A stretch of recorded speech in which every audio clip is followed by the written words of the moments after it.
On va voir un petit peu combien on a le nombre de gens dans le chat. Salut à tous. Vous êtes déjà nombreux à nous dire un peu ce que vous faites dans le chat, donc continuez. Si vous ne nous avez pas dit, là, on a des dev front, des lead dev, des PO, des AI prompt engineers. Waouh, salut Joris.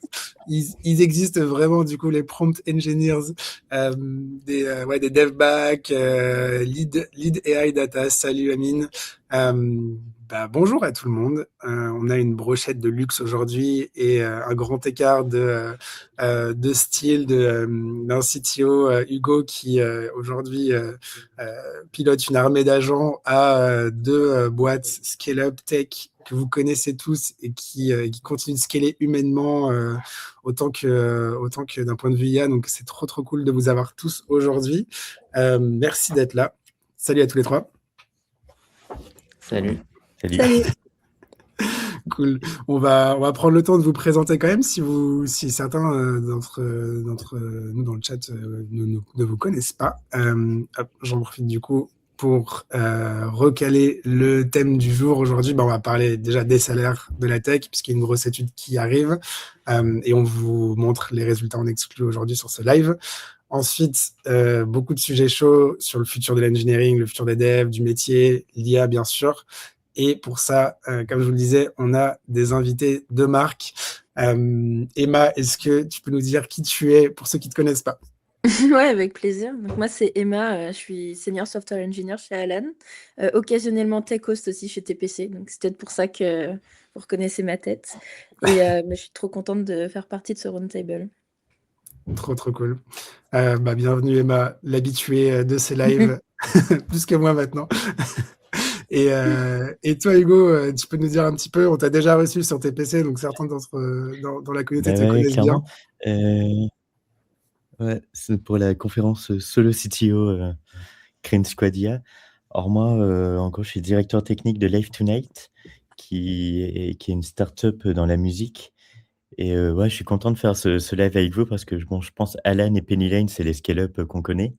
Mais moi, je représente plus un modèle de boîte technologique, en fait, un peu peut-être comme TPC, Mathias, où on est un effectif méga restreint. Du coup, 10-15, et on est boosté à fond par la tech et l'IA. Et en gros, ce qu'on fait, c'est qu'on met en relation des groupes de musique et des organisateurs d'événements. Et on prend en charge de A à Z tout l'intermittence, tous les paiements, enfin tous les trucs méga chiants. Et ce qui fait qu'à 10 personnes, on peut faire 10 000 événements par an. Ce qui est assez cool parce qu'une boîte de prod classique peut pas en faire autant. Et je trouve ça intéressant de se dire, nous, on est une boîte plutôt classique, mais boostée à l'IA et à la tech. Et ça va être peut-être un vrai vecteur de marché demain, je pense, avec le monde de l'IA. Il y aura de plus en plus de boîtes qui vont se former comme ça. Carrément, ouais. Vous êtes une Voilà. organisation qui est partie sur cette direction-là, pas Ouais. nécessairement pour des raisons d'optimisation à la base, mais vous êtes retrouvé pile dans un moment où il y avait ce shift. Si vous n'avez pas vu le live avec Hugo, allez-y.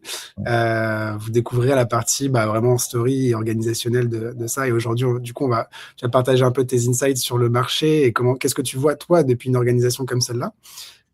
Et on a Clément aussi, du coup. Salut Clément, qui est... je te laisse te présenter. J'allais le faire pour toi, bêtement. Salut à tous. Du coup, je suis engineering manager chez Penny Lane, mais surtout, je suis responsable un peu de toutes les initiatives d'IA qui sont lancées chez Penny Lane, donc que ce soit au sein du produit, sur de la productivité interne, sur de l'outil interne, donc aussi quels outils on met en place pour les techs, comment on scale à une organisation qui a 300 ingénieurs pour s'assurer que tout le monde prenne un peu les bonnes pratiques et progresse. Et donc, je suis aussi responsable de pas mal de recrutement en interne. Donc, on pourra parler un peu de tous ces sujets-là, j'imagine, Mathias. Mais exactement, ouais, clairement. Je pense que les gens veulent savoir aussi quels sont les critères, qu'est-ce qui vous intéresse aujourd'hui dans les recrutements et compétences, qu'est-ce qui va peut-être être obsolète bientôt, et au contraire, qu'est-ce qui va faire ressortir les profils. Donc, trop hâte de lancer tout ça. En général, il y a toujours un peu des retardataires, donc on prévoit toujours un petit peu d'infos, de choses à donner à tout le monde au démarrage en attendant que le live soit plein. Mais le programme aujourd'hui, du coup, c'est déjà toutes les news et quelques jobs TPC à vous partager pour vous donner un peu une vision sur ce qu'il y a en ce moment sur le marché comme opportunité. Et ensuite, on va rentrer direct dans un peu les chiffres clés de l'étude, on va débunker des tendances de fond, on va vous montrer les salaires pour beaucoup de métiers qui sont pas encore sortis. Du coup, l'étude n'est pas publiée, donc c'est l'exclu. Vous pouvez screenshotter tout ce que vous voulez et garder ça pour vous en attendant que le PDF complet soit disponible. Et puis, savoir un peu l'analyse de nos chroniqueurs du jour. Et on finira sur les sujets de négo salaire, parce qu'une fois que vous avez vu les benchmarks et que du coup, vous savez après comment vous positionnez, comment est-ce que vous managez cette information pour en tirer une valeur. Et puis, on prendra des questions, des réactions dans le chat tout du long. Ouais, j'espère que vous êtes chaud pour ce programme. On a 1 heure ensemble, ça va être très très cool. Pour les news TPC, effectivement, l'étude salaire arrive très bientôt. On vous l'enverra si vous avez participé et que vous avez laissé votre email. On a prévu un gros cadeau pour les gens qui ont participé, qui ont fait l'effort de prendre 5 minutes pour remonter leurs infos anonymement et aider justement ce taf. Il y a plus de 10 000 réponses, donc c'est trop trop cool. Et côté recrutement, en ce moment, le marché repart pas mal. Il y a des offres d'emploi. Alors oui, je sais, l'IA, tout ça, mais en fait, ce qu'on voit, c'est que les recrutements de dev aux US sont en train de faire comme ça. Ils repartent à la hausse. Et en France, on n'a pas de stat officielle, mais on le sent bien chez TPC. Donc, si vous voulez matcher, vous pouvez effectivement. Et je donne quelques exemples de job off market qu'on a en ce moment. Sur typiquement de la health tech, on a du lead dev, lead founder. Donc ça, c'est des rôles de fou parce que vous pouvez vraiment impacter l'organisation, être au cœur de la stratégie, récupérer de l'equity sur des belles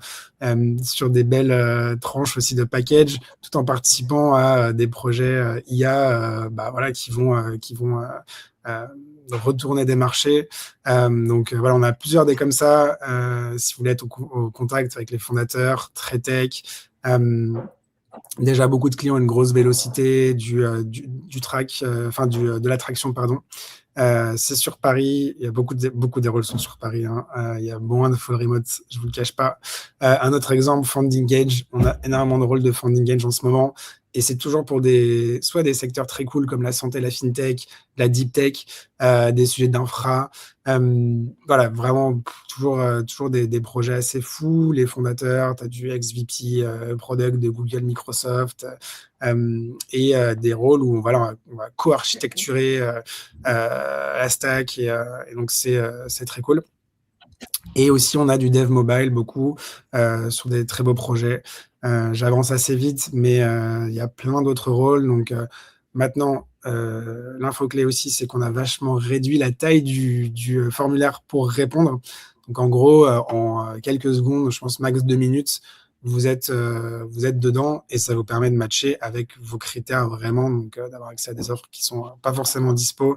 Et on a de la chance chez TPC, on a beaucoup de top founders qui nous appellent pour recruter. Donc voilà. Si vous n'êtes pas déjà dessus, n'hésitez pas. Et pour ceux qui ne sont pas en recherche active, par contre, les ressources, ça, sont toujours utiles. Donc pareil, je pense qu'on vous mettra le lien avec Juliette dans le live, dans le mail qui part en replay. Vous aurez tous ces liens, comme ça vous pourrez les retaffer au calme après le déj si besoin. On passe direct dans l'analyse de l'étude. Perdons pas plus de temps.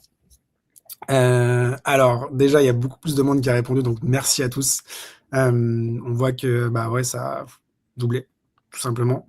Donc, tout ça pour dire que les chiffres sont encore plus représentatifs que l'an dernier.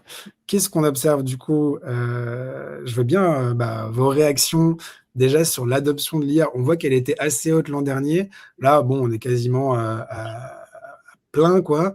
La question presque qu'on a envie de se demander, c'est qu'est-ce que font les 12% restants qui n'ont pas adopté l'IA?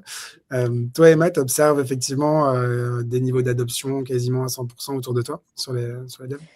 Alors, chez Alan, on est vraiment très poussé à adopter l'IA. On commence à mettre une stratégie assez globale en interne et à nous donner des outils pour faciliter le plus possible l'adoption. On est tous passés chez Claude Code déjà, ou alors qui ressort depuis un bon moment. Et je vois vraiment qu'il y a plusieurs vitesses, quoi. Ceux qui ne sont pas encore passés sur Claude Code et ceux qui sont basés sur Claude Code, c'est pas forcément la même vélocité. C'est pas les mêmes contraintes aussi, parce que au début, on est hyper emballé par des outils d'IA, on a l'impression d'aller hyper vite, puis après, on se rend compte que le bottleneck, il s'est déplacé au moment de la review de PR. Et là, en gros, ouais, en gros, l'adoption des outils est là. Maintenant, il faut régler certains enjeux, dont le bottleneck des PR, dont s'assurer que la qualité, elle est toujours au niveau industriel, qu'on ne produit pas une tonne de code un peu inutile ou assez verbeux, quoi. Clairement. Et effectivement, en plus, vous avez ouvert les vannes, vous avez laissé des profils non-tech commencer à pusher des requests. Donc, faut les traiter, celles-là. Pareil, je vous invite à regarder le live qu'on a fait si vous n'êtes pas déjà passé dessus, parce qu'il est vraiment passionnant, le live d'Emma, justement, avec la team Alan là-dessus. Chez Penny Lane, Clément, toi, tu observes un peu les mêmes choses. Est-ce que vous avez les mêmes bottlenecks, les mêmes sujets Est-ce que c'est encore... il y a encore un sujet d'adoption? Où se trouve un peu la maturité de la structure, selon toi? Bah, je pense qu'on a quasiment 100% d'adoption aussi. Ce que je poserais en question, c'est plus qu'est-ce que ça veut dire adoption? Parce que justement, tu vois, on Ouais. avait certains de nos devs qui disaient oui, j'ai adopté l'IA et j'utilise GitHub Copilot, qui au final n'est pas forcément un des outils qui est le plus productif aujourd'hui. Donc en gros, c'est un peu cette subtilité de qu'est-ce que ça veut dire d'adopter l'IA? Est-ce que c'est j'ai plusieurs agents qui tournent en parallèle sur des worktrees? Est-ce que j'utilise Claude Code pour faire ma feature là où avant je codais mes lignes? Et nous, on en est plutôt à la phase où aujourd'hui on a la plupart de nos devs qui ont migré sur Claude Code aussi. On a le reste qui est encore un peu sur Cursor et on fait beaucoup d'évangélisation en interne pour justement montrer les bonnes pratiques et en fait faire ces transitions de phase parce que c'est quelque chose qui est assez étape par étape. D'abord, tu utilises Cursor, tu as ton autocomplete qui est bien, tu fais ton petit agent qui va explorer le code pour toi et qui est capable de te faire comprendre comment les services interagissent entre eux. Ensuite, tu commences à faire des petits changements et ainsi de suite et tu progresses et on essaye un peu de mapper ces phases-là et de placer les gens sur cette map-là et de se dire comment on les fait passer à l'étape d'après, pour éviter qu'il y ait trop de friction justement et trop de peur aussi à se dire en fait, pourquoi aujourd'hui j'en suis pas à j'ai 10 terminals qui tournent sur Tmux et j'ai tous mes agents qui tournent en parallèle et je suis juste sur GitHub à review des PR, quoi. On n'en est pas là, quoi. Il y a aussi un vrai raz-de-marée Claude Code chez Alan, je vois chez Penny Lane. Toi, Hugo, c'est aussi ton tool de prédilection. Il y a une revanche en cours de Codex là qui est en train de revenir très Ouais, fort, j'ai ouais, l'impression. C'est comment ouais, chez j'ai toi? vu, ouais. J'ai vu que Codex lisait plus les fichiers et réfléchissait plus avant de te répondre. Et du coup, il y en a beaucoup qui sont partis chez Codex au lieu de Claude Code. Et moi, ce qui est marrant, c'est que alors, je parle à pas mal de devs. Hein. Bon, bah, comme je suis solo dev dans ma boîte, je fais un peu dans networker. Et c'est vrai que beaucoup me disent qu'il manque de liberté, je trouve. Parce qu'en fait, ils gagnent énormément de productivité. Tu peux faire un x3, x4 et tu peux aller très vite. Hein, tu vois. Moi, par exemple, là, j'ai 3-4 instances de Claude Code qui tournent, ça peut bombarder et en fait, on se dit, beaucoup de devs, j'ai l'impression, se disent: «Ah bah, voilà, on gagne énormément en productivité, mais il reste encore, presque de la bureaucratie qui te ralentit» et qu'en fait, cette productivité sert pas à grand chose s'il y a pas une énorme liberté. Du coup, moi, c'est pour ça que je suis plutôt dans la structure dans laquelle je suis parce que, en fait, comme on est 10 personnes, du coup, chaque personne est importante et il y a pas de politique, vraiment dans ce type de boîte et c'est méga intéressant parce que, du coup, on se retrouve dans une espèce de configuration de se dire: «Ben, tout le monde doit s'augmenter» et tout le monde trouve son intérêt, à la fois l'entreprise, bien sûr, mais à la fois l'employé parce qu'il utilise masse de nouvelles compétences IA et ça, je suis curieux de voir, vous, chez Penny Lane et Align, comment vous gérez, justement ce x5 en productivité qui est là en mars 2026, mais peut-être en fin 2026, ça va être encore plus. Ouais, c'est clair. Comment vous laissez cette espèce de liberté, en fait? Je sais pas si vous On voulez a beaucoup de réagir. temps libre. Tu veux dire? Ce que j'ai remarqué dans mon équipe, typiquement, une fois qu'on a fini ce qu'on avait priorisé. Avant vraiment l'IA, on était toujours juste ou un petit peu en retard. Et maintenant, on arrive un petit peu à se débloquer de temps pour enfin s'attaquer à des tâches un petit peu qu'on dépriorise, mais qui apportent énormément de delight, soit pour nos membres, soit pour les docteurs. Mais effectivement, il y a vraiment un volume. Je vais reparler des pairs, je suis désolée. Il y a un volume de pairs à gérer, surtout quand tu es individual contributor, Ouais. quand tu es chef d'équipe, qui est assez conséquent, quoi. Ouais, c'est clair. Et nous, ce qu'on observe aussi, c'est que justement, on n'a peut-être pas encore ce x6, x5 de productivité, parce qu'on a des code bases qui sont quand même vachement plus grosses aussi, et que du coup, il y a beaucoup de guardrails qu'on a mis en place. Typiquement, sur les choses qu'on autorise, les choses qu'on n'autorise pas, on a beaucoup de specs sur de la coding experience. C'est-à-dire, typiquement, de dire tu n'as pas le droit de changer telle info dans un modèle pour telle raison. Et en fait, on a des specs qui passent au moment de la CI, ce qui fait que le code qui a l'air bon en local ne passe pas forcément la CI après pour des bonnes raisons. Et donc, il y a un peu ces allers-retours qui existent et qui sont un peu le côté bureaucratie dont tu parles, peut-être de manque de liberté, mais qui du coup est gage de qualité au moment de la release. Et en fait, ce qu'on voit, c'est qu'on investit de plus en plus aussi dans ce developer experience et un peu les guardrails autour pour que justement la qualité qu'on ship via ces agents reste quand même très haute et à nos standards. Donc, tu vois, on investit beaucoup dans des règles. Nous, on est sur une code base Rails. Il y a quelque chose qui s'appelle Rubocop qui vient vérifier en fait des façons de coder. Bah, tout ça, en fait, on investit de plus en plus là-dedans pour mettre des contraintes à Claude, etc. Mais du coup, s'assurer qu'on a de la bonne qualité à la fin. Donc, on préfère encore ne pas avoir le x5, mais de garder la qualité et d'être peut-être sur du x2, x3, quoi. Ouais. Du côté d'Alan, désolé. Non, vas-y. Du côté d'Alan, on investit beaucoup dans les skills. Là, c'est vraiment la grosse exploration sur tous les fronts, que ce soit pour bien gérer des migrations techniques, pour modifier des éléments importants du back-end ou dans les modèles ou quoi que ce soit, mais aussi on crée des skills qui sont liés à comment écrire un feedback d'interview technique, par exemple. Donc des skills un petit peu plus méta hors code. C'est aussi là-dedans on explore vraiment énormément dans toutes les directions. On a pas mal investi aussi dans des agents MD ou des Claude MD dans plusieurs sous-modules. Donc, dès que Claude, par exemple, doit interagir dans le sous-module de la clinique, il a un agent MD qui va l'aiguiller sur les choix techniques qui ont été faits, les boundaries qu'il faut respecter et tout, par exemple.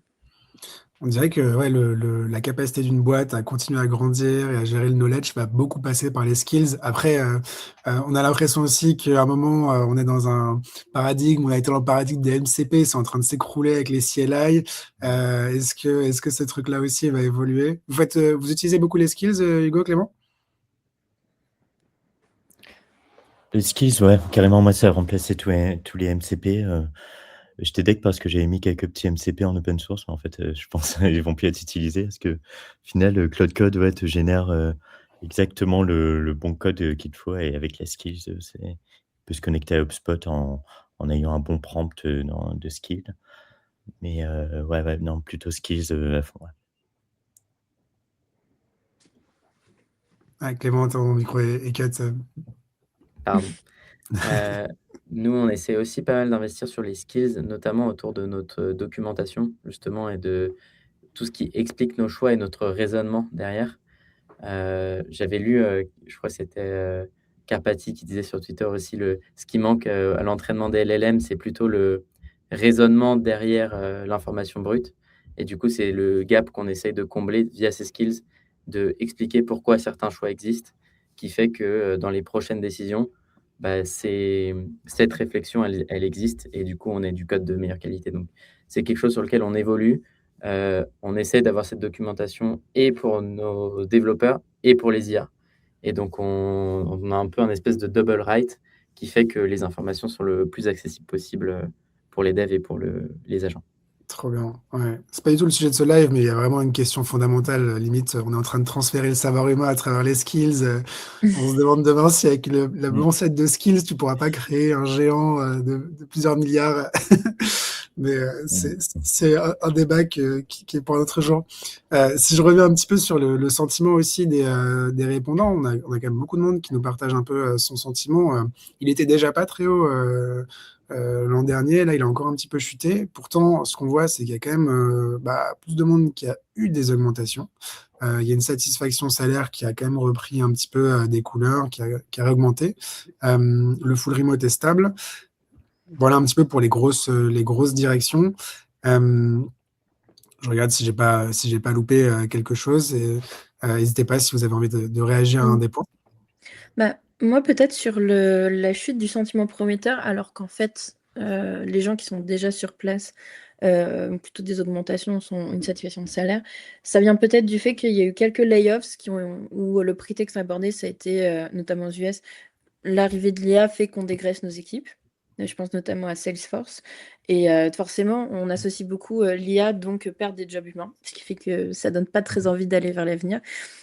Mais à ça, je voudrais tempérer un petit peu en disant, parfois, on avance certains prétextes pour dégraisser des équipes, alors qu'en fait, derrière, c'est plutôt un prétexte économique, c'est qu'ils étaient déjà dans le rouge. Et donc, du coup, pour justifier des layoffs, c'est assez pratique de dire, non, c'est pas une mauvaise gestion stratégique, c'est juste qu'on fait une réorientation vers l'usage de l'IA à plein. Mais forcément, la perception du public, elle va d'abord prendre le prétexte qui a été amorcé. Et Il y a un- peut-être il y a aussi, C'est vrai qu'il y a un vrai décalage en fait actuellement. Après, c'est très dur d'anticiper. On n'a pas de boule de cristal. Je pense que ce serait, c'est pas le but de ce live de vous dire ce qui va se passer. On n'en sait rien. Euh, Même Elon Musk qui pense savoir, peut-être qu'il en sait rien en réalité. En tout cas, il sera peut-être contredit par l'avenir. Mais en revanche, très concrètement, là, actuellement, ce qui se passe, c'est que le marché repart pour les devs. On le voit de façon plus marquée aux US, mais en général, c'est toujours avec 6 mois d'avance. J'aimerais bien votre avis aussi à vous trois sur le marché. Tu as commencé à donner un peu ta vision, Emma. Hugo, Clément, qu'est-ce que vous voyez de votre côté? Moi, j'ai l'impression il y a pas mal d'entreprises non technologiques qui se disent: «Ah, il y a peut-être un truc à faire», tu vois? Ça peut être, n'importe quoi, un entrepôt en Île-de-France, qui a des process et qui empile les outils et en fait, ils se rendent compte que s'ils créent leur outil interne, ce sera 1000 fois plus efficace et en fait, aujourd'hui, tu peux le faire avec, pas une équipe de 10 développeurs et un PO, quoi. Tu peux le faire, pour beaucoup moins. J'ai l'impression qu'il y a beaucoup ça et ben, oui, beaucoup de startups aussi qui se lancent, et qui se disent: «Voilà, on va pas forcément lever des fonds et faire tout le schéma classique qu'il y avait avant, mais on va se prendre, 10 personnes et essayer d'aller sur une verticale très précise et essayer de manger un marché comme ça», hein. Et je pense qu'il y en aura de plus en plus, oui, comme j'ai dit au début, de types startups comme ça qui demanderont des profils peut-être plus polyvalents que des spécialistes.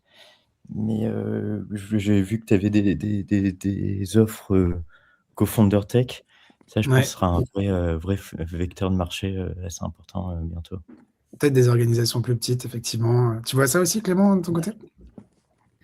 Moi, je vois aussi le côté un peu généraliste qui est un besoin de plus en plus, je trouve, parce que tu as besoin de personnes qui sont capables d'avoir une vision globale pour bien interagir avec des agents. Et donc, le profil généraliste est en train de remonter, j'ai l'impression, dans les marchés ou dans ce que recherchent les entreprises. Nous, chez Penny Lane, on n'a pas du tout ralenti les recrutements. On recherche toujours autant de développeurs. Et en fait, pour cause, comme on l'a dit, il y a beaucoup de bottlenecks qui restent, surtout, plus on a des grosses code bases, notamment sur les, revues de code. Et ça, en fait, plus il y a de code qui est produit, plus il y a de code à relire et vérifier. Et donc, il y aura toujours besoin de software engineer sur cette partie-là aussi, pour pouvoir justement s'assurer qu'on a de la qualité en production. Donc, même si on produit plus de code en automatique, le code qui arrive en production, il nécessite un peu ce goulot d'étranglement qui nécessite les devs, à ce niveau-là. Un peu le paradoxe de Jevons, quoi, où en fait, les gains de productivité sont outrepassés par la quantité de choses qu'on essaie de produire avec. On voit tellement d'opportunités de faire plus que, il y a beaucoup de boîtes, on a l'impression qu'elles, plutôt que de dire on arrête de recruter, on remplace, elles disent juste on va faire 100 fois plus de trucs, ça ouvre tellement d'opportunités. Enfin, très intéressant en tout cas. Mais c'est vrai que sur le côté généraliste, tu as quand même le Peter Sternberger, fondateur de Panclo, qui a été recruté pour je sais pas combien. Bah, c'est le milliard, 1 billion par dollar man, quoi. Ça y est, enfin, il y a un Ouais. mec qui a vendu sa boîte 1 milliard, quoi. Mais c'est vrai que son profil est intéressant et d'étudier, bon, à des échelles différentes, hein, mais se dire, voilà, tu un gars qui est vraiment builder, qui est méga polyvalent en design, en code, super codeur, marketing, PM et tout. En fait, tu peux avoir un espèce d'avant-goût de se dire: «Ben, voilà, c'est peut-être ça l'avenir». Un gars qui connaît très, très bien l'IA sans pour autant être chercheur, mais qui maîtrise très, très bien et qui sait donner du rythme, en fait, à ses avancées, tu vas se dire, bah, voilà, là, je vais passer 4 heures sur ce bug de front parce qu'il va être très important, bug de back pareil, ou prendre du recul sur le l'UX ou je sais pas quoi. Et en fait, j'ai l'impression que ça va de plus en plus aller vers un monde où tu vas devoir être très, très bon généraliste, presque très, très polyvalent et orchestrer, ces IA, mais bon, bah, de façon subtile, hein, et c'est très compliqué, hein, mais Tu viens de je répondre à la trouve que ce question recrutement, d'Ulysse, il peut dire plein de qu'entendez-vous trucs, ouais. Qu'entendez-vous par profil généraliste? Je pense que c'est bien c'est bien résumé. Pendant ce temps, je vais commencer à dérouler les slides, des salaires et voilà, on va débattre un petit peu des sujets, vous allez voir passer, vos rôles, donc voilà, vous avez un petit fond, salaire, pour info pendant qu'on continue les échanges. Et je crois qu'Emma, tu voulais réagir à ce que disait Hugo? Je suis désolée, j'ai un énorme blanc parce que c'est les slides là qui j'ai dit: «Ah oui, c'est vrai qu'il y Autant avait ça». pour Ah moi. oui, sur les profils généralistes, bah, Ouais. effectivement, ça, je vais peut-être en parler plus tard, mais moi, je vois vraiment l'émergence de l'appellation product builder et je pense qu'en fait, tous les corps de métier et tout le marché va un petit peu tendre vers ça dans les prochaines années. C'est exactement ça, cet orchestrateur, généraliste, ultra polyvalent, qui peut toucher un petit peu à tout, qui a un bon product sense, mais qui en même temps, sait un peu comment marchent les outils IA, voire même que c'est un petit peu comment bien structurer du code, comment marche le langage et tout, et qui va pouvoir construire avec une certaine expertise un produit démultiplié par rapport à ce qu'on pouvait faire il y a quelques années et beaucoup plus rapidement. En tout cas, Tout le moi, monde est un peu j'essaye. product builder du coup, ou product engineer, chez Allen maintenant? Comment ça se structure chez vous? Chez Tu nous, vois un pour peu l'instant, un track spécialiste versus justement généraliste brillant qui prend des nouveaux sujets et les défriche? Ou comment vous avez organisé ça? alors c'est super intéressant parce qu'effectivement, on est vraiment en train aussi de tester ça. On va organiser un hackathon en avril avec Mistral, vraiment orienté product builder. D'ailleurs, je pourrais vous partager le lien plus tard si vous voulez vous inscrire. Euh, et là, c'est vraiment cette idée, à la fin, on veut voir tout ce qui a été produit et si ta personnalité nous plaît et ce que tu as produit est super intéressant, il y a moyen qu'on cherche à faire une offre, qu'on cherche à avoir notre première classe de product builder. C'est aussi quelque chose finalement qu'on avait expérimenté ces dernières années avec les stages de Founder Associate ou les bras droits de CEO. On démarchait directement les top écoles de France, ils faisaient faire un stage chez nous, puis ensuite on les redirigeait vers les ops ou les designers ou les PM. Et finalement, c'était un peu ça l'ancêtre du product builder. On les fait tester un peu tout, puis on les place là où ils ont plutôt une appétence. Et on va vraiment aller vers cette track product builder maintenant. Super intéressant. Vous voyez ça aussi, de votre côté chez Penny Lane, Clément? C'est quelque chose qui commence à émerger? On n'a pas cette appellation de product builder. Par contre, dans nos recrutements, un peu depuis le début, on a toujours mis en lumière plus l'aspect, product sense que l'aspect purement technique. Typiquement, on préférerait toujours avoir un développeur qui se pose les questions, qui va challenger, qui va comprendre le besoin métier derrière et le besoin utilisateur, plutôt qu'une brute technique. Du coup, ce qui fait qu'on a quand même beaucoup de gens, qui ont, ce sens-là et on essaye de le cultiver en interne et d'avoir toujours des développeurs qui posent beaucoup de questions aux product managers, de s'assurer qu'ils ont bien compris et en fait, ça permet qu'ils prennent des initiatives par eux-mêmes, de développer des choses. Donc c'est un peu le côté, agency qu'on peut dire, enfin du coup d'aller au-delà de son scope métier et juste de se dire: «Qu'est-ce que je fais? Qu'est-ce que je peux faire aujourd'hui?» Donc un skills un peu de priorisation qui permettrait de créer le plus de valeur pour l'utilisateur et parfois c'est du code, parfois ça va être de faire un dashboard qui permet justement de mieux comprendre les comportements utilisateurs et nous, on pousse vraiment nos devs à avoir cette vision-là et cet aspect-là plutôt que d'avoir un côté, tunnelier où je fais ma feature pendant 3 semaines et je me Mmh. pose pas de questions autour et donc vu Comment qu'on est-ce recrute que dès le début comme ça, on a quand même pardon, vas-y. plutôt une bonne trend pour aller vers du, product building dans l'équipe. Et comment est-ce que les devs qui sont dans l'audience, là, on a 200, plus de 200 personnes, qui regardent, en ce moment. Comment faire quand tu es dans une organisation qui a pas pris, ce pli-là, comme le font déjà les vôtres, pour commencer un petit peu à quand même préparer finalement Il y a des manières, vous recommanderiez quoi concrètement pour préparer un peu la suite, quoi, parce qu'effectivement, c'est des choses qui vont impacter, je pense, tous les devs.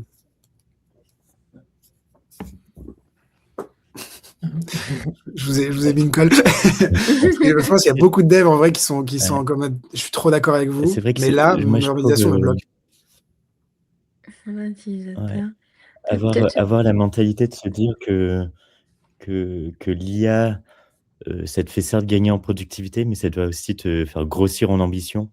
Je pense que c'est intéressant parce que je pense qu'il y a beaucoup de devs là qui restent un peu bloqués par leur organisation. En fait, j'en parle avec beaucoup et ils me disent, bah voilà, je suis beaucoup plus productif, mais j'arrive pas je suis un peu bloqué par ça. Et je pense, alors bon, soit tu changes d'organisation, ça c'est peut-être une réponse un peu facile, quoi. Mais, soit sinon, ouais, tu essayes d'être plus polyvalent dans ton entreprise Je mais suis c'est bon, c'est un peu curieuse. dur, c'est vraiment au cas par cas, hein, en fait, hein. Tu peux pas tu peux pas savoir vraiment. Je suis curieuse, ils sont bloqués par l'organisation pour des histoires de coûts, parce qu'aujourd'hui, ça coûte quand même plutôt cher, les outils, ou c'est pour d'autres raisons? C'est plus philosophique ou manque de confiance sur les outils? Moi, je parle avec beaucoup de CTO qui a quand même encore des biais assez forts sur l'IA. Par exemple, hein, je te dis, tu vois, mes conversations avec soit des co-founders tech, soit des CTO, même des choses qu'on peut voir, tu vois. Souvent, j'ai l'impression que c'est quand même beaucoup un biais humain avant tout, vis-à-vis des possibilités et des risques. Et effectivement, il y a aussi toujours ce sujet de est-ce que la boîte a sorti les budgets et Mmh. mis en place la politique pour pousser vers l'adoption. Et puis après, effectivement, l'engagement dans les pratiques, c'est pas juste ouvrir un compte pour tout le monde et débrouillez-vous, c'est accompagner, avoir un discours au niveau de la direction et du leadership qui pousse et qui montre que c'est une priorité d'adoption. Effectivement, Mmh. la réaction que tu disais, Hugo, je crois que c'est toi qui disais ça, d'envisager de partir. Si vous sentez que votre organisation est peut-être pas en train de catch-up, c'est une vraie question à se poser, peut-être.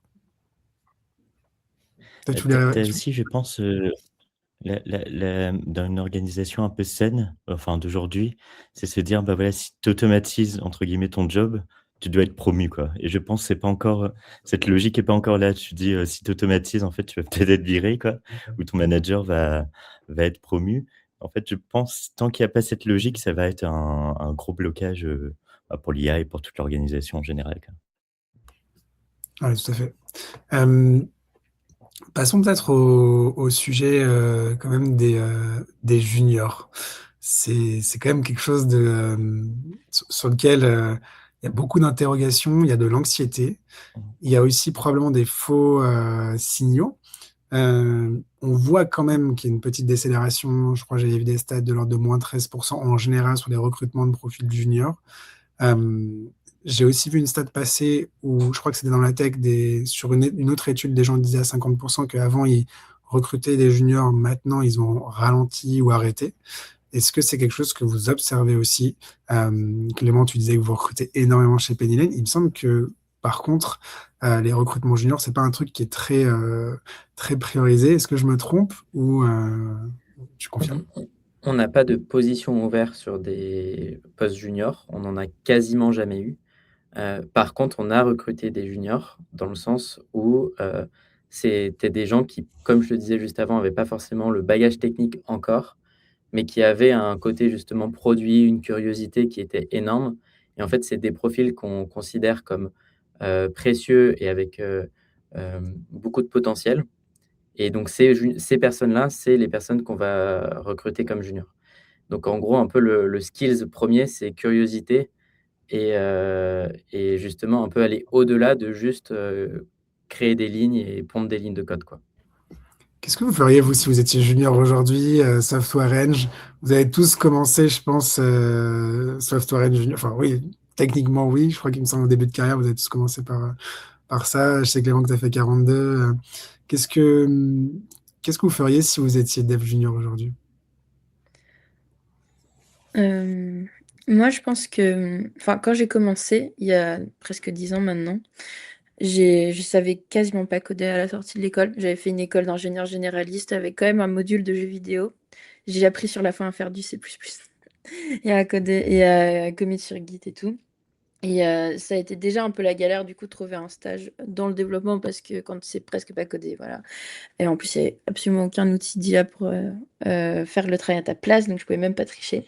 Ce que j'ai trouvé comme porte d'entrée, c'est les ESN. Et je pense que les ESN aujourd'hui, c'est toujours un élément important dans l'écosystème pour les juniors.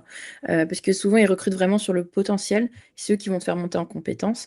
Alors moi, je prendrais un peu de pincettes parce qu'avec l'IA, ils vont peut-être avoir tendance à dire ouais, prends pas le temps d'apprendre vraiment, juste fais des trucs. Et puis, on verra comment ça passe avec le client.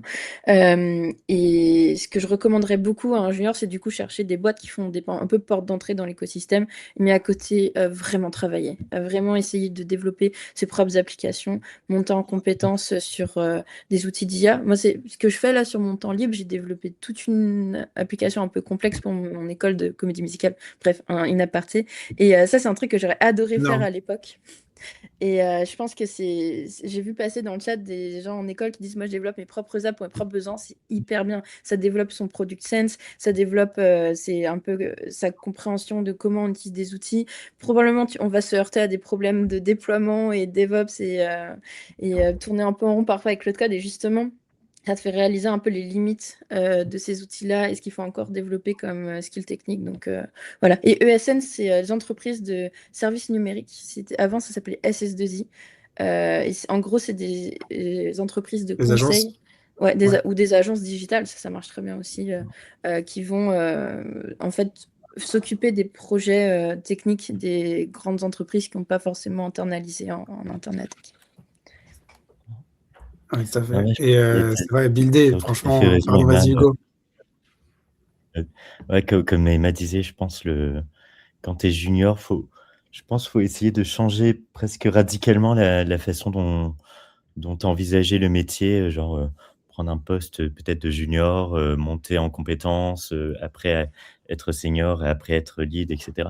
Je pense qu'il faut essayer comme l'IA rabat toutes les cartes, il faut se dire, bah voilà, tu vas peut-être essayer pour leverager l'IA, et la meilleure façon de leverager l'IA, c'est en faisant des produits, comme tu dis Emma, en essayant d'être de plus en plus polyvalent, mais de cette façon-là, tu arriveras à vraiment plus subir l'IA comme une espèce de contrainte qui te remplace, mais à vraiment prendre part au monde qui change et à faire des choses intéressantes. Et je pense que c'est que comme ça, en faisant ces choses intéressantes, que tu arrives à peut-être un jour, quand on a marre, aller en entreprise et peut-être faire comme Peter Steinberger, te faire recruter 1 milliard par OpenAI, mais bon, ça, c'est peut-être pas On tout le sent que monde. tu l'as bien follow, Peter Steinberger. J'ai regardé son Lex Fridman, là, il a fait 4 heures d'interview. Ouais, il est génial. Il est c'est vrai dodu, que hein, technique un peu quand même. ouais, mais c'est super intéressant, sa vision du futur et des agents et de ce que le monde de la technologie sera. C'est super. Je vous le conseille d'aller regarder. Et Et je toi, pense Clément, que de tu toute voulais façon, réagir? ouais, c'est un peu comme en design, un peu où il faut avoir un portfolio de projets à pouvoir montrer. Et je pense que une des choses que je referais si j'étais junior aujourd'hui, je pense qu'il faut pas postuler comme tout le monde postule, parce qu'en fait, sinon, on se démarque pas. Et moi, ce que j'avais fait, en fait, en sortie d'école, c'est j'avais contacté des gens dans les entreprises qui me paraissaient chouettes. Donc, à l'époque, c'était les Swile, il y avait déjà Alan, il y avait Conto, et cetera. Je les avais contactés et j'avais pris un café avec, quelqu'un d'entreprise. Je lui avais demandé un peu ses problématiques et en fait, sur le week-end, j'avais construit un truc, un peu avec ce que j'avais imaginé, de ces problématiques et en fait, j'étais revenu avec ça et ça montrait un peu le côté, proactivité. J'ai compris les problèmes, j'ai envie de progresser, j'ai envie de vous accompagner. Et en fait, ça, du coup, c'est un peu pour une entreprise, c'est de se dire: «OK, je prends assez peu de risques finalement, parce que c'est quelqu'un qui a envie de progresser» et donc ça peut être d'autres moyens de postuler à des entreprises, enfin, à des postes de junior et de vraiment se démarquer. Et je pense que c'est une bonne méthode. Mmh. Canon. En tout cas, qui historiquement a marché. Je voudrais rebondir sur un truc aussi en termes de choix d'études. Il y a encore des entreprises, même un peu élitistes comme Alan, qui recrutent des juniors. Nous, tous les 6 mois, on recrute des promos de 5 stagiaires à peu près. On recrute parfois des gens en reconversion ou des niveaux un peu plus, après 1 ou 2 ans d'expérience. Après, Alan, ça a toujours été un 70% senior, un 30% junior, mais on n'a pas du tout arrêté le recrutement junior. Et ce qui est important de miser, je pense, quand on se dit où aller, c'est de choisir les bonnes formations et les bonnes écoles. Typiquement, 42, nous, on recrute beaucoup là-bas. Ça reste toujours des formations de bonne qualité. Tout ce qui est Epita, Epitech, si on aime vraiment surtout l'informatique, c'est toujours des bons endroits où aller. Et ensuite, il y a les grandes écoles d'ingénieurs, toujours des centrales, des mines, des polytechniques, ou même des télécoms, ou des plus petites mines, ou des petites écoles. On recrute là-bas. Donc, moi, je dirais, si on est étudiant aujourd'hui, l'ingénierie a vraiment pas mal d'avenir. Parce que j'avais vu un live de Arthur Mensch, qui est le CEO de Mistral, qui expliquait que l'IA va pas tout remplacer déjà et qu'il y aura toujours des métiers à chercher dans l'énergie haute, mais même dans l'informatique, il y a encore une place à se faire et des choses à inventer. Il faut pas hésiter à s'orienter vers ces formations-là. Ouais, canon. Et j'ai envie de vous poser la même question, mais pour les seniors, parce que on voit bien la transformation hyper rapide, l'adoption éclair dans les équipes d'élite sur Claude Code. Euh, et, et l'un de vous en parlait juste avant sur le décalage de vélocité. Je crois que c'était toi, Emma. On voit vraiment un décalage de vélocité se former très vite en fait entre ceux qui adoptent et qui explosent en fait et les autres. Comment par quoi commencer quand on est dev senior, qu'on a peut-être un petit peu fait son trou, pas forcément envie de se re-challenger. Hugo, toi, tu es obligé d'être dans cette position-là en tant que solo. Tu es, t'es le goulot d'étranglement de la progression de toute la code base. Tu as peut-être des gens autour de toi qui sont exactement l'inverse, c'est-à-dire dans une grosse organisation et pas chaud pour changer. Tu leur dis quoi à tes potes dans cette situation? Alors, pour les seniors, c'est vrai que on a tendance à dire que l'architecture, le côté architecture, enfin que les seniors vont devenir plus des architectes technologiques, et cetera. Après, bon, ça, c'est un peu à discuter, hein, parce que c'est vrai que là, on est en mars 2026, mais peut-être en fin 2026, l'IA sera tellement forte que voilà, l'architecture, ce sera juste, sera plus facile à faire. Oui, je pense, moi, je reviens toujours sur mon truc un peu de polyvalence plutôt et de se dire, bah, voilà, tu es prêt à réfléchir sur un sujet, spécifique. Ça peut être, là, j'ai un problème sur React Native, parce que je dois mettre à jour la version. Du coup, je vais me focus, pendant, 2-3 semaines avec l'IA, enfin, peut-être pas autant, mais avec l'IA en tout cas pour aller diguer, ce problème. Alors que je suis pas forcément un expert, mobile app. Heu, c'est se dire, bah, voilà, sur chaque problème que j'aurai, je vais prendre le temps qu'il faut et je vais essayer d'avoir une espèce de malléabilité, mentale pour se dire: «Bah, voilà, je vais sur tous les sujets» et je pense que c'est que comme ça que tu arrives à avancer. En étant plus full stack, déjà en tech et peut-être, même, aller plus vers le produit, le Généraliste. design et cetera, quoi. Ouais, carrément. Et toi, Clément, t'as des gens autour de toi qui sont dans cette situation-là? Tu vois des décalages? Bah, justement, on a eu pas mal de nos plus seniors devs qui étaient potentiellement les plus sceptiques aussi à adopter l'IA, parce qu'ils C'est voyaient intéressant. moins de gains de productivité au début. Et là, on est en train d'évoluer, ça a beaucoup évolué dans les 6 derniers mois, hein, le AI for Devs. Et là, de plus en plus, ils voient l'intérêt, notamment sur du debugging, où en fait, c'est plus des automatisations de workflow. Donc en gros, on a créé des commandes un peu dans Claude Code typiquement, pour enlever nos feature flags ou en fait qui sont des tâches aussi un peu à faible valeur ajoutée. Donc les feature flags, c'est ce qui nous permet d'activer une fonctionnalité pour certains utilisateurs et pas d'autres. Et donc dès que la fonctionnalité est 100 release, il faut qu'on l'enlève du code parce que ça rajoute des logiques un peu inutiles. Bah, tout ça, en fait, maintenant, on a des commandes qui ont été créées qui permettent d'automatiser ce genre d'actions, qui sont un peu récurrentes. Et donc, nos senior devs, justement, contribuent à ces actions puisqu'ils connaissent exactement les bons flows à suivre et ce qui fait qu'eux gagnent du temps sur ces actions-là. Donc, pour l'instant, ils sont vachement plus convaincus de ces workflows-là, sur de la migration, des choses comme ça. Et potentiellement, ils arrivent petit à petit à l'aspect développement, mais ils ont des standards de qualité qui sont déjà très hauts, qui fait que prendre ce pli-là, c'est pas les personnes les plus évidentes, mais parce qu'aujourd'hui, ils en gagnent aussi un peu moins. Et ils maintiennent du coup, c'est les gardiens du standard élevé, de la qualité du code et de la sécurité et de l'output, quoi. Exactement. Et aujourd'hui, on a encore plus besoin d'eux que ce dont on avait besoin avant, même s'ils sont sceptiques sur l'IA. Emma, je te sentais prête à réagir.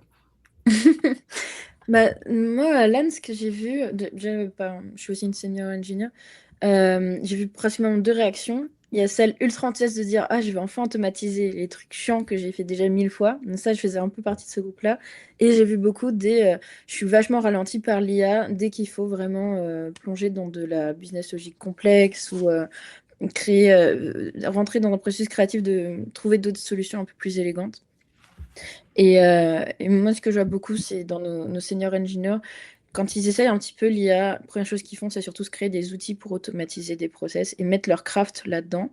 J'ai vu une question passer disant comment vous gérez l'atrophie des connaissances liées à l'IA, qui est super intéressante pour les senior engineers, parce que je pense qu'il y a beaucoup de résistance au changement, se disant si je vais trop à fond là-dedans, je vais perdre en compétences. Et moi, c'est aussi un truc une question que je me suis posée, où tout d'un coup, je me dis je vais essayer de pas utiliser l'IA parce que Claude marchait plus, j'étais mince, par où je commence déjà, et j'ai mis 5 minutes avant de me remettre dans le bain. Donc forcément, il y a un côté, il faut quand même un peu cultiver le craft. Il ne faut pas complètement abandonner Ça va relire le certains cerveau. réflexes. Ouais. Mais ouais, il y a quand même tout le monde a un petit peu testé. Et ça, c'est un truc que j'apprécie beaucoup à Alan, c'est qu'on a tous fait l'effort d'un peu tester. On voit encore que c'est pas un game changer dans toutes nos équipes et toutes nos aréas. Parce que définitivement, dès qu'il y a de la business logique hyper complexe et vieille, qui n'est pas dans nos standards, ou parfois sur des vieilles versions de Python, de React, là, ça devient compliqué. Mais c'est là où on essaie justement d'explorer les skills un petit peu pour pallier à ça. Mais j'ai vu aussi des senior engineers mais full adopter et dire très rapidement, en fait, maintenant, je fais tout avec Claude Code et faire des masterclass pour nous sur Claude Code, nous embarquer avec ça. Donc voilà, moi je conseillerais aux seniors un petit peu au moins de tester et voir sur un projet à côté, d'essayer dès le départ Claude et voir justement les limites de l'outil et comment l'améliorer. On arrive sur les sujets de coup de management. Là, on voit, il y avait les salaires EM, Head of Engineering. On se pose quand même la question, le middle management, est-ce qu'il va disparaître au profit de management par des IC, de flotte d'agents?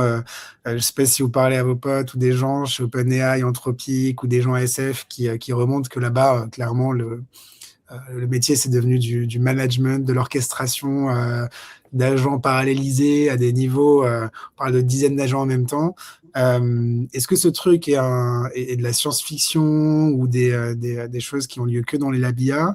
Vous voyez une évolution du management tech là, ces derniers mois et une direction qui se dessine? Peut-être Clément, pour moi, tant qu'on a des IC, il y a un peu ce côté humain. Il y a en fait quelqu'un qui doit gérer toutes les problématiques liées à la paye, à l'évolution, la carrière, etc., qui fait qu'il y aura forcément besoin un peu d'un côté management pour ces sujets-là. Et donc, j'ai du mal à voir que ce métier disparaît complètement tant que les organisations ne changent pas leur façon de faire ou leur façon d'évoluer. Je sais que, par exemple, chez Alan, il n'y a pas vraiment de manager, je crois que c'est des coachs, mais c'est pour justement répondre à ce type de problématique. Et donc ça, je le vois assez peu évoluer. Par contre, c'est sûr que des compétences qui étaient à la base dites comme managériales, donc par exemple avoir la vision globale, comprendre les projets de l'équipe un peu partout, ça, c'est des compétences qui remontent côté IC et qui ont besoin d'être de plus en plus cultivées. Mais le rôle de management humain, people, carrière, etc., celui-là, je ne le vois pas disparaître tant qu'on travaille avec des humains, quoi. Très intéressant. Pour rebondir peut-être sur Alan, comment on fait? Nous, on a un système distribué de management. Donc, effectivement, on a le coach qui s'occupe du bien-être et de la croissance. Mais à côté, on a quand même quelques engineering managers. Surtout qu'on est plus de 150 ingénieurs. Et notre VP, Alex Zerlich, s'est rendu compte qu'il ne pouvait plus tout faire tout seul. Donc, on a instauré une petite couche de ce qu'on appelle les Eng Deputy. Donc, typiquement, des gens qui gèrent entre 20 et 30 ingénieurs. Et ce qu'on teste beaucoup, nous, c'est d'externaliser énormément de connaissances dans les skills. Et en fait, de plus en plus basé pour standardiser les process, dès qu'il faut gérer des cas compliqués, gérer des promotions ou des trucs du genre, on a tout externalisé toute cette connaissance dans des skills et on essaie d'utiliser pour que aussi les RH, on n'en a pas beaucoup non plus à Alan et pas besoin d'être pingé partout, quoi. Donc justement, on utilise un petit peu la technologie pour, enfin l'IA pour ça. Et ce qui est d'orchestrer et encore des flottes d'IA, pour l'instant, on demande beaucoup aux NGPT, donc à ce middle management, d'essayer à fond de créer des skills et d'essayer à fond d'utiliser Claude et de nous embarquer avec, mais on n'en est pas encore au stade où ils orchestrent 4 Claude, voire 10 à côté. Ouais, c'est ce qu'on commence à entendre un peu dans les boîtes. Peut-être, Hugo, toi, tu as l'air de te diriger un petit peu vers ça, du coup. Tu disais que tu avais effectivement à peu près 4 instances simultanées, c'est ça?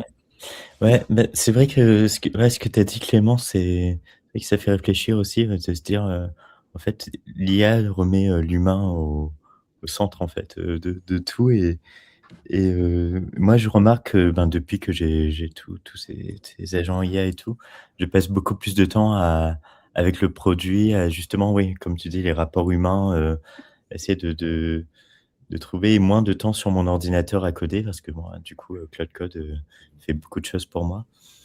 Et Et je ce pense sujet que de la ouais, token anxiety, quand tu as des agents qui tournent pas la nuit, mmh, beaucoup de ouais, gens me parlent en de fait, ça si là en tu ce vas moment. jusqu'au bout de la logique, tu pourrais les faire tourner 24 heures sur 24. Enfin, si tu es vraiment dans une logique de productivité, tu peux aller très, très loin quand même avec ces agents.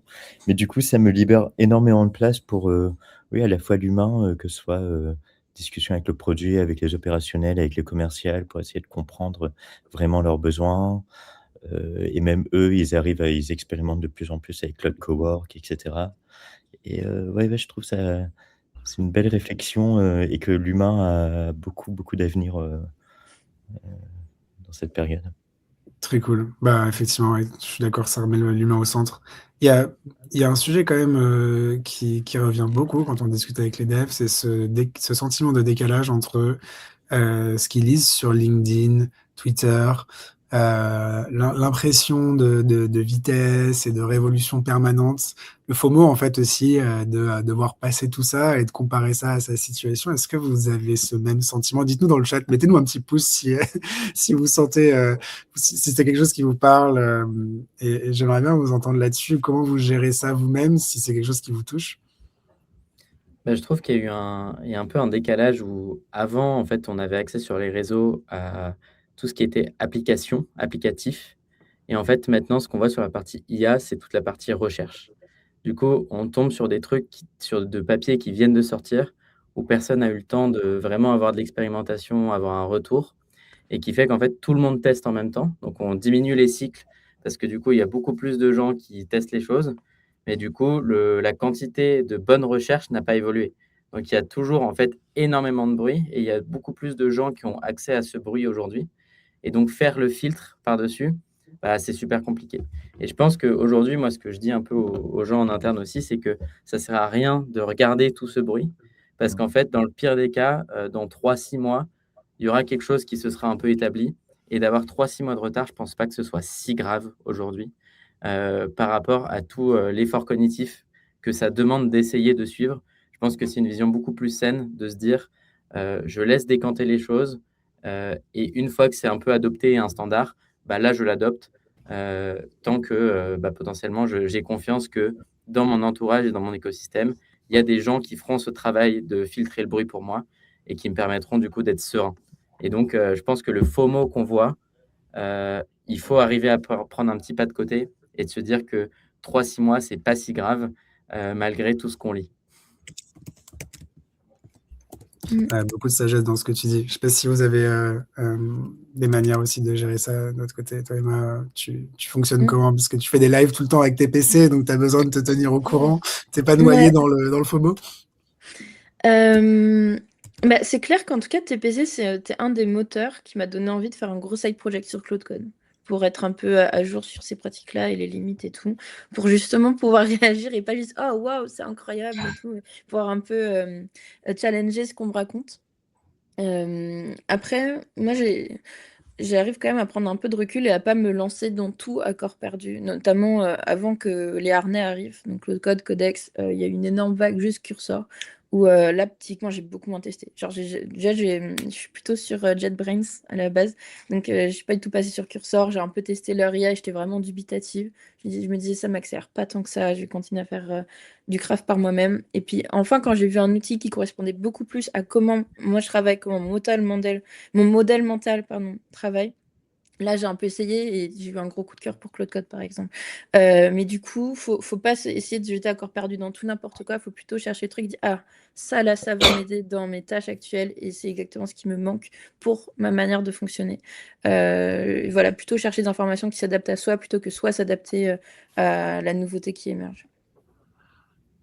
Très cool. Ouais, effectivement. Il y a une déperdition à être sur 10 sujets en même temps versus effectivement approfondir un truc qui t'a vraiment retenu et qui appelle ta passion aussi, parce qu'il y a quand même une capacité à passer beaucoup plus de temps sur des choses qui t'intéressent vraiment. Une fois que tu as lancé ton propre projet, tu builds.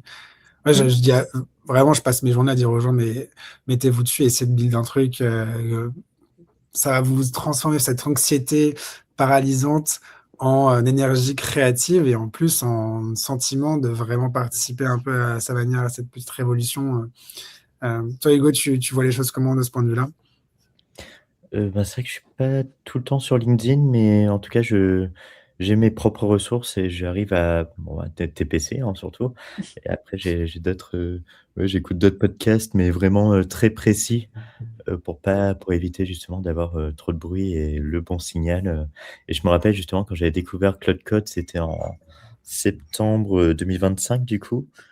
C'était sorti, il y a 3 mois avant, il me semble.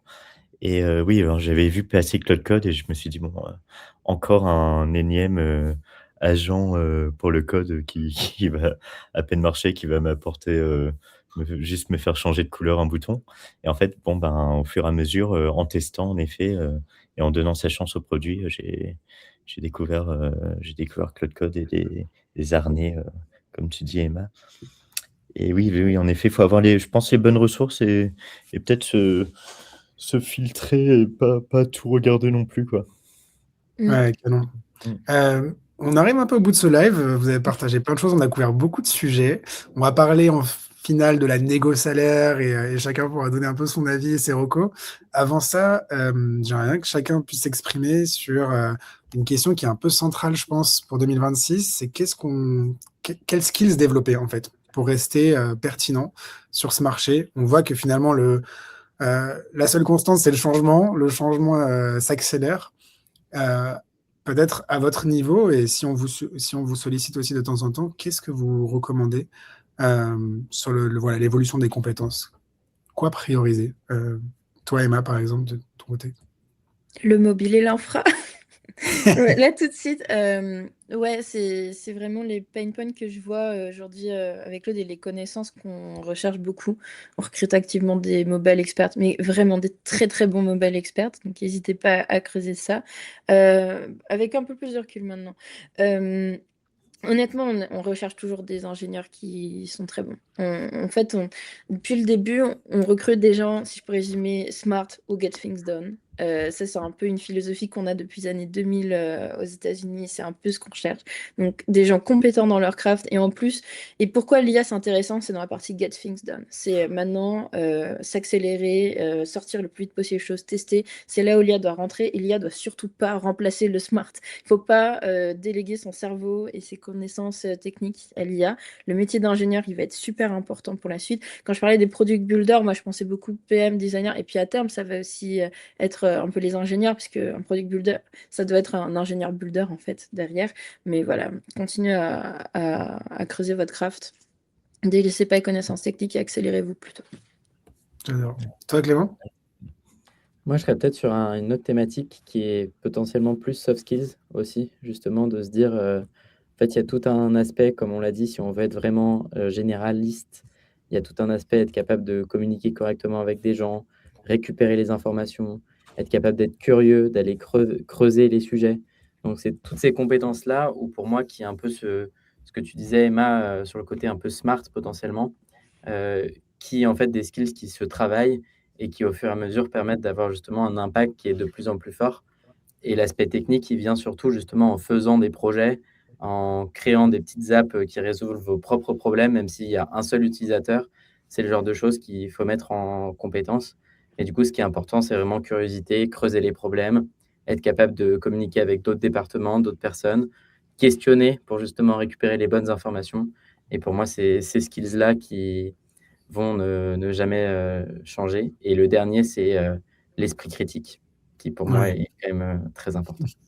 Vous avez une bonne vision là de ce que Alan et Pennyline du coup vont chercher côté Eng et si vous êtes plutôt du côté je veux monter mon projet, être le futur Peter Steinberger, je pense que Hugo tu vas nous donner une vision qui est plus adaptée à ces profils-là.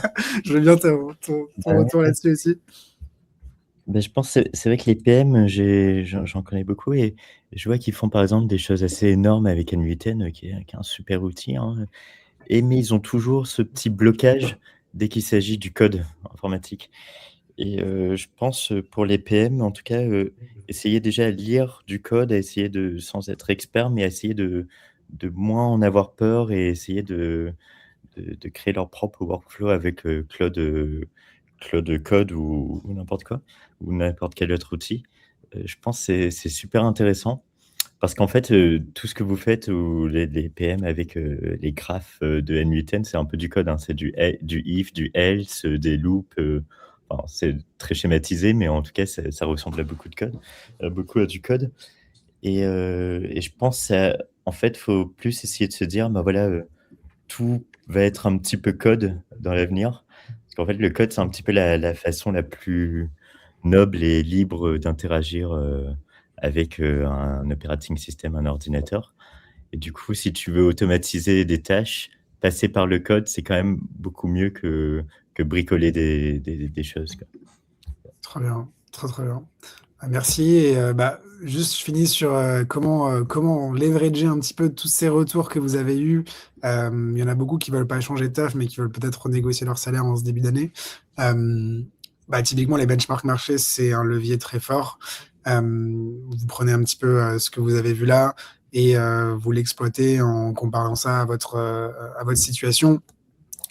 La checklist un peu de positionnement, c'est bien être identifié dans votre grille, croiser ça avec vos niveaux d'expérience, localisation, toutes les infos.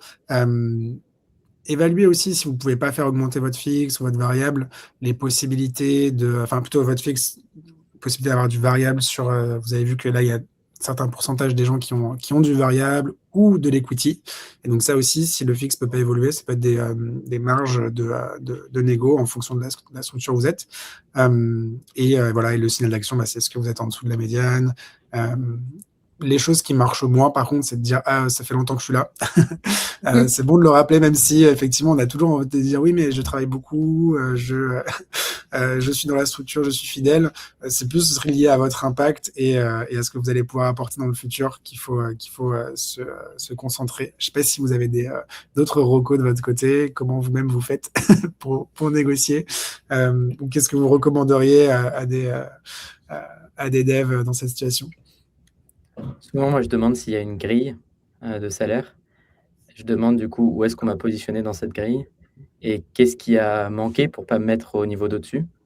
Et du coup, comment je peux montrer que j'ai bien les compétences du niveau d'au-dessus. Très Et cool. du coup, en faisant ça, généralement, tu peux monter d'un niveau sur la grille ou potentiellement de 2 niveaux. Très, très bien. Côté Alan, nous, on a une grille très forte et c'est impossible de négocier ton salaire si on te donne un niveau et puis c'est exactement ce qu'a dit Clément. Si tu veux aller au niveau d'après, tu dois identifier les gaps, ce qui te manque en fait pour aller au niveau d'après, et puis travailler pour réussir à y aller en 6 mois, 1 an, 2 ans. Trop bien. J'espère que tout ça va vous aider au maximum. Dites-nous dans le chat si vous avez eu des réponses à vos questions. Peut-être plus de questions que de réponses, je sais pas. C'est une période un peu spéciale. Mais merci en tout cas à tous les trois. Est-ce qu'il y a des endroits où on peut vous suivre? Plutôt LinkedIn, Twitter, vous contacter? Toi, Emma, je sais que tu es beaucoup active sur LinkedIn et qu'on te voit aussi beaucoup sur les lives TPC. Ouais. D'autres endroits à vous suivre, Clément, Hugo? LinkedIn, ouais, pareil. LinkedIn aussi. Ok. Bon, LinkedIn, c'est le terrain de jeu aussi si vous cherchez du taf ou vous voulez grandir dans votre carrière. Je pense que c'est un insight en soi. Merci à tous. On vous souhaite un bon déj. Vous êtes encore presque 200 là dans le chat, donc c'était trop cool. Ah, et Emma qui partage son lien LinkedIn. Ouais, bah, N'hésitez pas à le faire aussi, Hugo, ok. Clément, si vous voulez lancer des conversations, peut-être recruter des bons devs, parce que c'est un des gros enjeux. Et la grille TPC, demande Bachir, c'est bientôt disponible, mais pas encore. Donc, tu la retrouveras sur le site TPC dans quelques jours, quand on va release tout ça. Et sur LinkedIn, on l'annoncera. Et replay, effectivement, on vous l'enverra dans l'après-midi si vous êtes inscrit sur Meetup et que vous avez les emails activés. On vous mettra le replay et les petits liens pour avoir accès aux ressources TPC, matcher avec les jobs si c'est pertinent pour vous. Voilà, merci à tous et à très bientôt sur un live TPC. Ciao. Ciao. Je vous garde juste 2 secondes parce que des fois,